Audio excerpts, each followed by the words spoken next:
अस्सलाम वालेकुम दोस्तों, खुशामदीद हमारे चैनल पे। आज हम आप लोगों को स्विच स्टेटमेंट के बारे में बताएंगे कि स्विच स्टेटमेंट कैसे काम करते हैं। ये मैंने ऑलरेडी प्रोग्राम लिखा हुआ है ताकि टाइम ज़्यादा ज़ाया ना हो।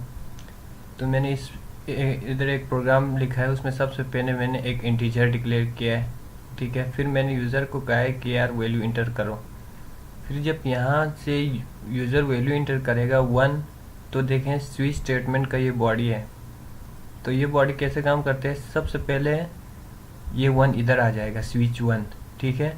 फिर इधर से जिस केस से भी मिले वो उसी केस को रन करेगा।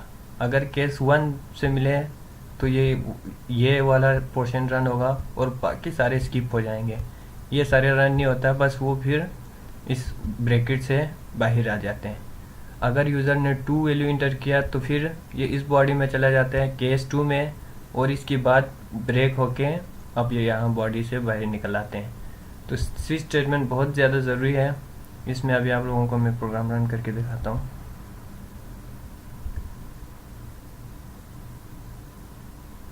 ये देखें, इंटर एनी नंबर। अभी मैंने यहाँ पे 1 लगाया है, गुड, यानी कि ये वाला जो स्टेटमेंट है वो रन हुआ है। अब मैं यहाँ पे ब्रेक हम क्यों लगाते हैं, अभी अगर मैं इस ब्रेक को ना लगाऊं तो देखो कैसे प्रोग्राम में क्या तब्दीली आ जाते हैं।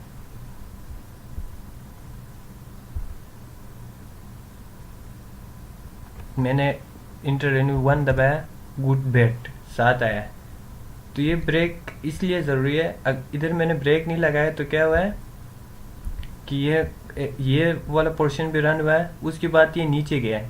जो हमें लूप से बाहर निकालते हैं वो ये ब्रेक बाहर निकालते हैं। तो हर उसके बाद ब्रेक ज़रूरी होते हैं। उसके बाद case break, case break, case break. तो ये कितने दफ़ा भी केस चाहिए आप लोग लगा सकते हैं, लेकिन अगर ये इंटीजर टाइप है तो यहाँ पे आपने इंटीजर टाइप लगाना है। अब किसी के ग्रेड चेक करना है तो यहाँ पे आप ग्रेड रख दें, और नीचे ए आए तो your grade is A, good, bet वगैरह भी रख सकते हैं। तो स्विच स्टेटमेंट में क्या होते हैं कि हम किसी केस पे जाते हैं इस नंबर के थ्रू, ठीक है। यहाँ से यूज़र ने नंबर दिया है, फिर यहाँ पे 1 आया तो इस केस पे चला जाएगा। यूज़र ने 2 दिया तो 2 पे जाएगा। 3 आया तो 3 आएगा।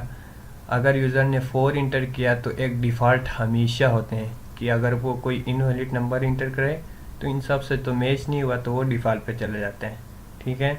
4, 5, 6, 7, 8 सब पे इनवैलिड शो करेंगे। तो स्विच का इतना ही था। नेक्स्ट वीडियो में मैं आप लोगों को स्विच स्टेटमेंट के थ्रू कैलकुलेटर बनाना का एक ट्यूटोरियल बनाऊंगा। उसमें आप लोगों को क्लियर हो जाएंगे कि स्विच स्टेटमेंट कैसे काम करते हैं। तो आज के लिए इतना ही दोस्तों। चैनल सब्सक्राइब करें और कमेंट करें ताकि और वीडियो बनाने की हिम्मत आ जाए। अल्लाह हाफिज़।